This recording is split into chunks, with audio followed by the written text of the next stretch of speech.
The Nastycollective podcast.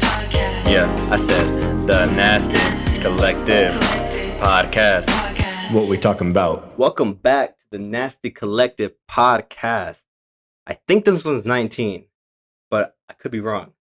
But today we got a special guest, the homie, the legend, Rawe.Reality.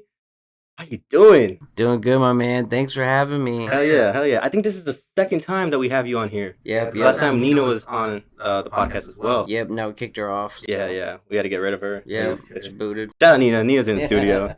Go follow Nina as well. And bro, man, introduce yourself a little bit because I'm not too sure of like how much people know you, you know? Right. So what is it that you do? Who are you, you know? Yeah, so my name's Jason Heinrichsen. I go by Rawe.Reality on Instagram. Instagram is my main platform. I take pictures, I do videos, basically anything with camera work. Mm-hmm. Yeah, that sums it up really. I would say personally that you're one of the first first pioneers around here. Even like because right now you're like a resident of like Des Moines, more than you are Sioux City, but Sioux City was kind of like where you were starting, right? Right, yeah. Everything started from Sioux City. And how did you get to that starting point of like picking up your first camera? I got it in college. I got sick. Long story short, my buddy asked me to film a music video for him, and he said he'd pay me because he knew I wasn't practicing and doing anything. So I was like, all right, I'll make a couple bucks. And we made the worst video ever, but holding that camera, I was just like, yo, I could do something with this, you know, if I just figured out how to use it. And that's how it started. It's pretty. And see, even like with that story, because we had you on here on the podcast, like I said before, and we have talked about that story. So if you guys do want a little more in depth of like him and Nina, we do have another podcast that you could check out. But so today I'm going to try to like switch up the topics a little bit so we're not like repeating ourselves, you know? Yes, sir. One question that I really had is, so we see photographers, we see videographers out here, you know, and to determine what a good photo or video is kind of subjective and it's very like up in the air almost, unless we're talking about technique wise where it's like complete like ISO, you know, aperture, things like that, right? Things of that sort. Because if you're shooting wrong with that, then it's kind of like you could tell that it's not the greatest photo or something. Right. Know? So being that it is a very subjective like a very subjective like class, right? So how do you personally, because I seen your photos, obviously, and they're fire as fuck. Thank you. And they're very creative. So with that being said, what is it that, how do you get to that point of being like a different creative shot kind of guy where it's like, you are thinking of like, how can I use this like photo and make it amped up, you know? Right. It probably started out when I first started and I was just shooting kind of basic stuff. Right. And I thought it was cool at the time. And when I progressed, I started doing things that stuck out more. So I would do a lot of like levitation photography where I'd levitate Scrabble letters. And people are like, oh my God, how do you do that? And I'd put it like I don't use Photoshop because there's a little trick I have behind it. And then people started to catch on. It was a wave for a little bit. And then I was just like, I need to evolve. So I went from that kind of creative stuff to more, because the photos were decent at the time. Yeah. But What year are we talking about here? this was probably 2017, 2018. Okay. And then my style started to progress to portraits because I was shooting more artists and stuff like that. So I was really into the portrait scene. And then, you know, looking back at my photos now, I shoot kind of everything.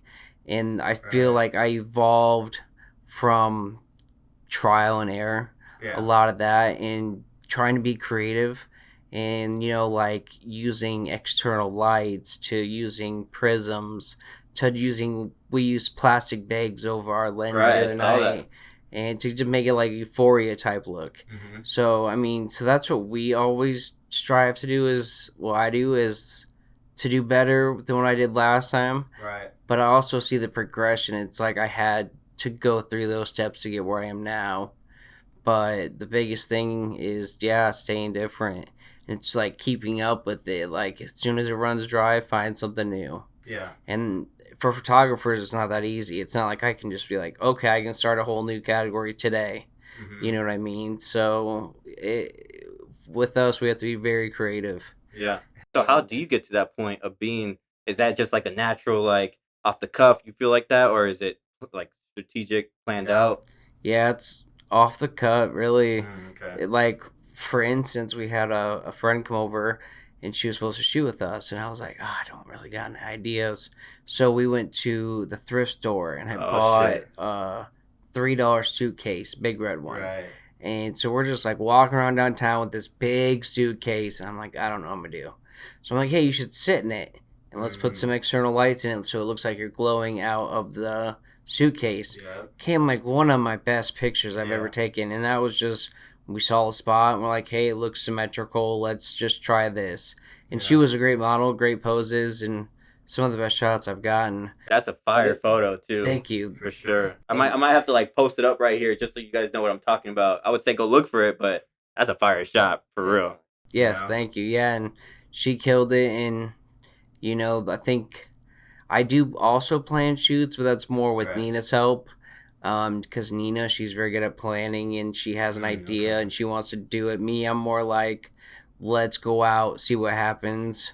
And, there's a little bit of luck involved. Yeah. But, if you're a good photographer, you're going to get some good shots.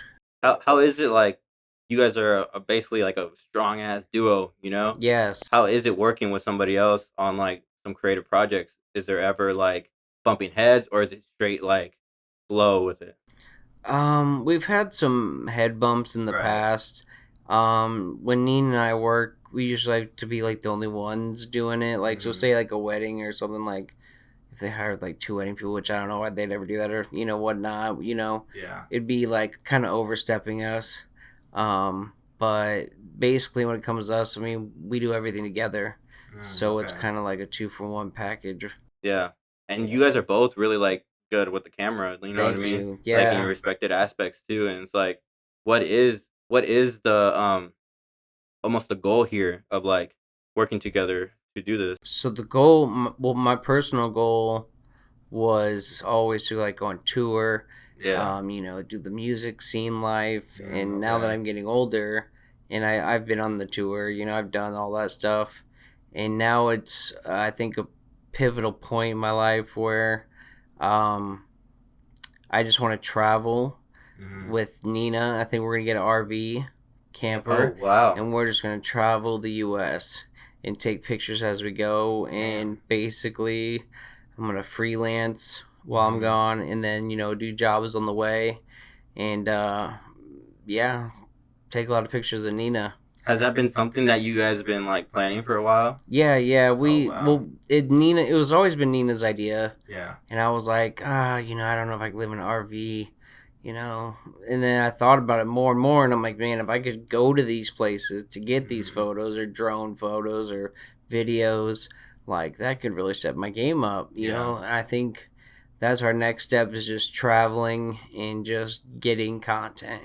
Yeah. And so like because we both work remotely, so we'll be able to take pictures, do our other stuff all on the road. So like I think that's my big goal. The goal is to not bank off of, but to make a living off taking Nina's pictures. Okay. Like if I could just straight shoot Nina every day and post it, that'd be amazing. That'd be crazy. But you gotta variety it up and keep people interested. You can't keep posting that, but like I think in the future there's some room for that I'll be able to do that. And things are looking good. We've been working with some cool companies and so at the moment, what is like one of your favorite things to shoot? Is it just straight like portraits of Nina kind of vibe? Like my favorite is portraits of Nina, of course, so I don't get beaten. I love shooting concerts. Not concerts, but I like shooting the concerts, you could say. And I like shooting celebrity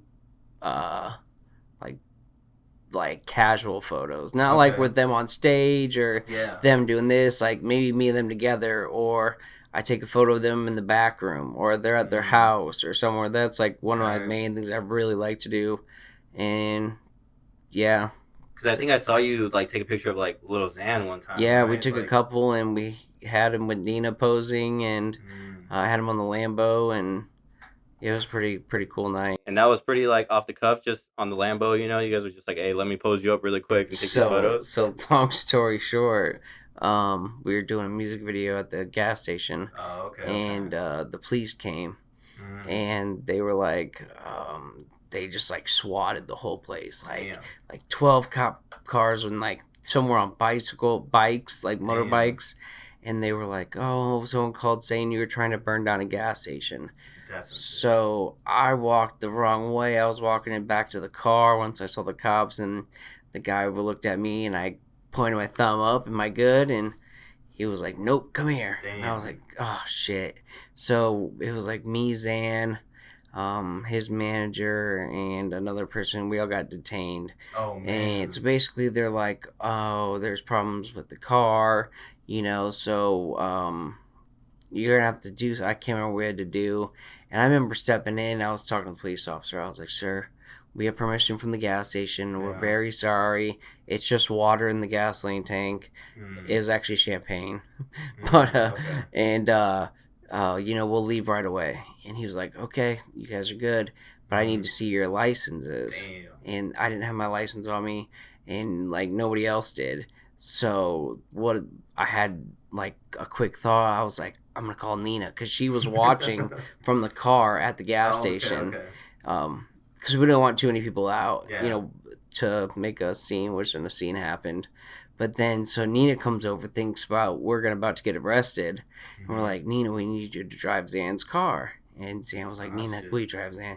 And he's got like a nice G-Wagon, And so Nina drove him and his best friend, Curly, all the way to the Hills house where we shot the second half of the music video. Wow. And then, so he was nice enough to, so Nina said, well, no, he said since Nina drove him that he would let Nina take some portraits of her. Damn. So then I got to step in, and then I took some portraits, and I took some of them together. Yeah. But then we also had to shoot the whole rest of the night for the music video. So then, like, a ton of people showed up, like Daddy Longneck, and oh fuck, we ended up like chatting it up and following each other on Instagram and stuff. And Dirty Dom was there. Wow. Yeah, there's quite a few people. That's what's up. It was crazy. Yeah, and how is that feeling of like almost being in that social scene? Oh, like, it was wild because there was people with cameras like recording us because like we were with like Xan and Steven. So how that all happened was, I'm friends with a famous designer, Hazel, and Ashton, and she works out of LA. Shout out. Yeah, shout out to her. She's amazing, And so I was about to leave LA, and I messaged my buddy Steven Cannon, who is friends with Lil Xan. And I was like, hey, man, we should shoot. I'm in town, let's link up. Yeah. And he's like Xan's number one guy. And he was like, yeah, come to the studio tomorrow. Let's link. I was like, okay. So me and my buddy Miller went to the studio. We linked, took some pictures of him. And he was like, yo, we got a music video tomorrow if you guys want to come through.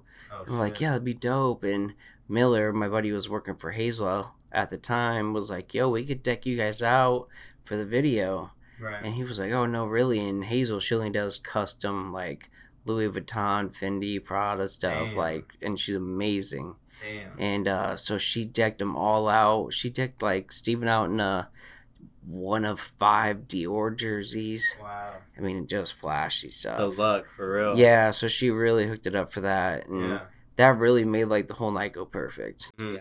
And it just takes somebody, like how you were in that situation. It's all, like, networking at that point, networking. Like, it's just knowing somebody that knows someone, Yep. How do you, what's, like, the best route that you, like, take for that networking, do you think? To be honest, just be nice to people. So, like, maybe start off with a compliment or, something like that. Like, when I met Little Xan's videographer, FaZe, he's one of my tight homies now. And it was all because I went up to him and I was like, hey, man, like, if I ever get in your way, let me know. I'm just here for pictures. You're the video guy. Like, let me know. And she's like, oh, I really appreciate that. And then we started kicking in, talking and we were like, oh, we're similar in a lot of stuff. We could really collab together. Yeah. And then that started off a good friendship, and then he ended up helping edit 2 of my videos I did with Benny the Jet and Leg Scratcher. Shout out. And Leg Scratcher, Benny the Jet, and Mike Minnelli. So he helped me with those 2 videos. I mean, and he's the GOAT. Yeah. He's one of the best video editors I've ever worked with. I'm gonna have to check him out. And yeah, get Phase. On some game, Phase on Instagram. Yeah, he's crazy, but yeah, that's all about making connections. And then, you know, like when you see the other, like Daddy Longneck, like I went and introduced myself, you know, and he was like, oh, cool, you know, just chatting it up. And I was like, oh, shit, you know, because I had no idea he was here until someone said his name. But it wasn't, you know, it's super casual. I try to do it casually. Yeah, right. Sure. Trying to be too pushy, but like, you know, I shoot the shot though, for sure. I mean, you might as well at that point. You're right there. Exactly. You miss opportunities if you don't, you know. Yeah. And like it just takes one time. Like, I talk about it a lot on the podcast, but it's like you got to be prepared for that opportunity when it comes, you know, because then if you're not, like, that could be the opportunity that pushes you from nothing to like getting paid just strictly for what you do, you know. And it's like you don't want to miss that point. Even like grinding your ass off before that opportunity does come, because it's not like you would just pick up a camera and you were like good, like you said, like the music video, the first one you did was garbage, like you said, right? Horrible. And now you're over here shooting. You're like going out to shoot, like people are like paying you to come to them, you know. So like that does take a lot of determination and a lot of like effort to put into all that. Yeah, it all started, like, to be honest, like one of my big things you could say that like set me off was there was a show in town. So Woolies, you can shoot the shows, right, if you want. At Woolies, but you have to sign up like months in advance. So like your odds of you have going against like 80 different people, they choose the first person, not the best person. So I was like, man. And so at the time we had this kid named Anish work with us. He went to Iowa State now. He's an amazing video editor. He was working with us, and my buddy Jimmy Ho taught him a lot of stuff. So it all started. So Anish he got the slot to shoot a show with Tech Nine, Dizzy Wright, and Futuristic. And I wasn't jealous, but I was super happy for my boy. Anish gets to shoot it. He just shot Flatbush Zombies. So he texts me, yo, I'm sick. Can you fill in for me tonight? And I was like, really? You know? So we checked with Woolies. They had to check with Stranger Music, and they said it was okay. So I posted on Instagram shooting, you know, Futuristic, Dizzy, and Tech Tonight, you know. And it's just for the venue. You know, 3 songs, you're out. And maybe like 45 minutes later, Futuristic hit me up. And he was like, hey, can you come early? And I was like, yeah, I can, but I'm only allowed to shoot the first 3 songs. And he's like, let me check. And he's like, for me and Dizzy, you have all access. But for Tech, you know, it's a little different. And I was like, yeah, I've already shot Tech, you know, a couple times. I'm, you know, more interested in you guys because I've been a big fan of Dizzy and I've been a big fan of Futuristic. So when I shot that show, it really set me off because he gave me a big shout out. And then like 4 years later, I did a music video with him and Benny. That was pretty poppin'. We did that out in Arizona. And then I shot a couple of his tours, 2 of them, like the Midwest parts, and did video. And then I went also on like a small tour with Benny, who was on tour with Futuristic.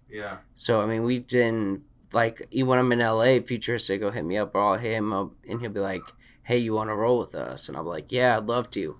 All because my friend Anish couldn't make the show to shoot, asked me to shoot, and I put the word out there, I'm shooting this, and he saw it, you know, and I got super lucky.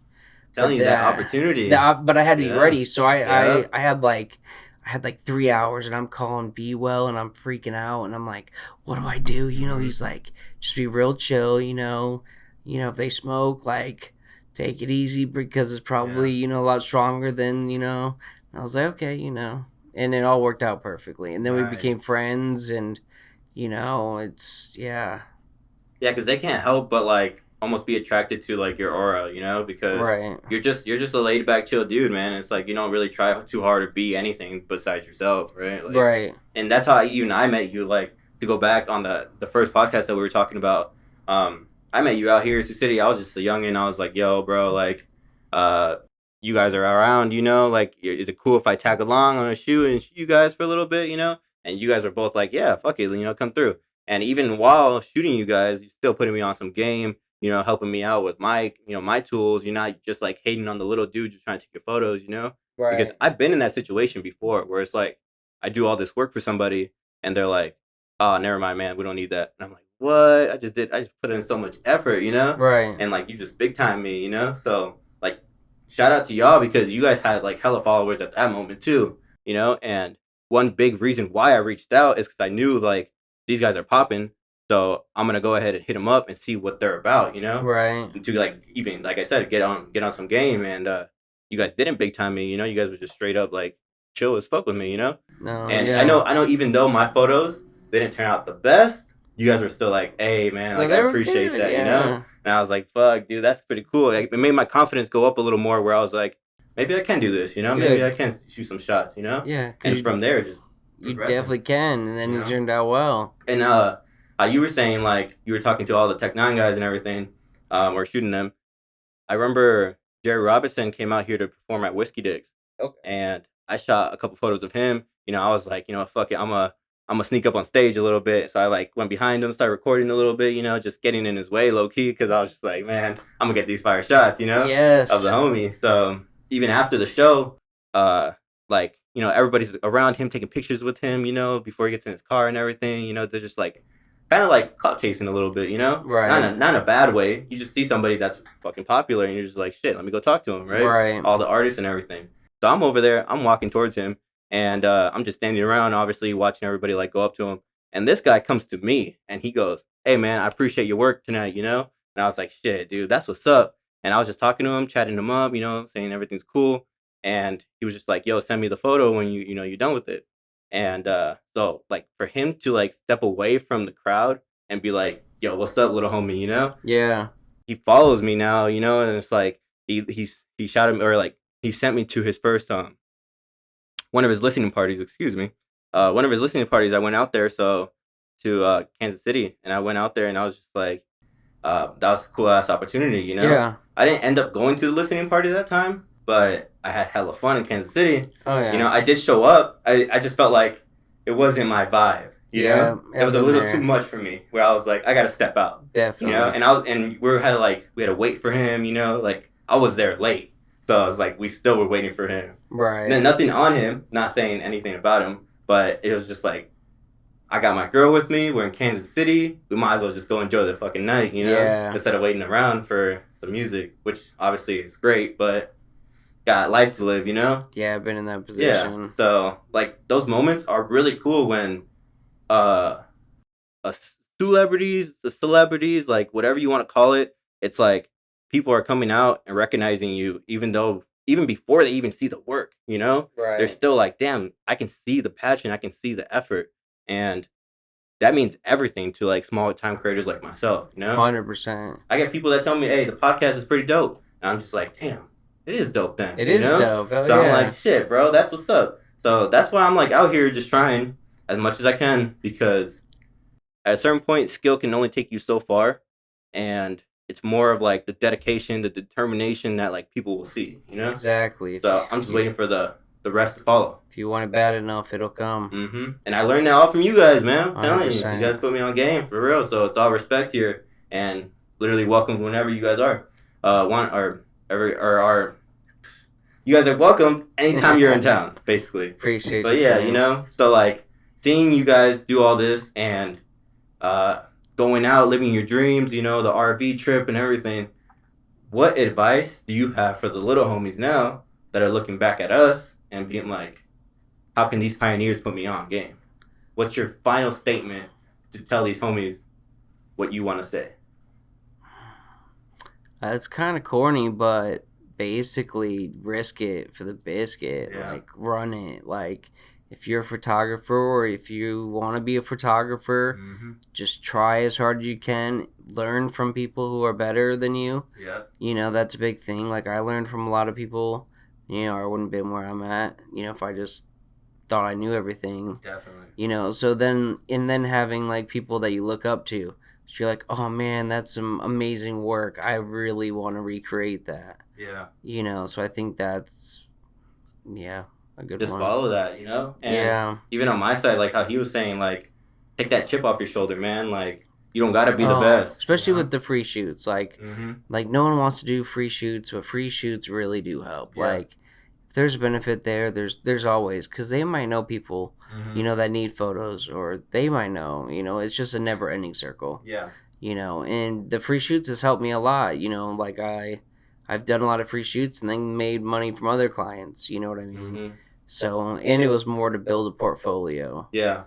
And even like on those free shoots, to end it all off, like do the free shoots, but if you ain't got a plate for someone to eat off of, don't give them your plate. You know what I mean? It's like within your boundaries, basically. Because I've done a lot of free shit, never, 100%. and like some of them never go anywhere, and it's just me putting all this effort into it. You know? Right. So it's like you gotta pick and choose. You gotta make sure you know what you're doing, basically. You know? Right.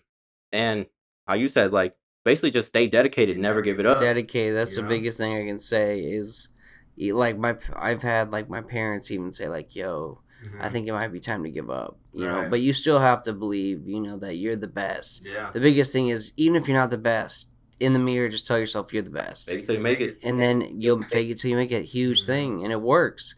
You know, you just convince yourself you're the best, and eventually you'll become the best. Yeah. And it also takes, you know, practice. Right. Lots of YouTube school. And, you know, then I think once you get the camera down, then upgrade to a newer camera, and then start shooting gas. I think then once you learn a basic camera, the full ins and out, it's time to upgrade. And then, then shoot for the stars. Yeah. I mean, it's all after the dedication, after the shooting, after you get good, then it's about, you know, connecting with other people. Yeah. And then you'll reach a new status, and then you'll realize what you look back on, that the photos you thought were good, they're mediocre, because you're growing, you're evolving. Yeah. And then you make connections, and then they know people, and then you're making bigger connections, you're traveling. So it's all about, I'd say, those steps, like just being dedicated, making connections, and being a cool person. Yeah. Being like, that's the biggest thing. Like with all the artists I've shot, they've always said to me like, "Yo, dude, you're different." Like in a good way. Yeah. And I was like, yeah, I'm from the Midwest, you know, Midwest morals, you know, Midwest nice. And the thing I've learned is, because like there's other photographers out there, you know, but like you have to be chill, you have to be able to talk, you have to be somebody that they would want to hang out with, like on a friendship level. And same with any kind of shoot, because like when you're shooting, you want to build their confidence. You want them to think they're the best, you know, which they are the best at the time, you know. So that's a big reason, I think. Yeah. And with that being said, Nastycollective podcast. We got Jason and Nina. Shout them out. Go see them. And deuces. Deuces.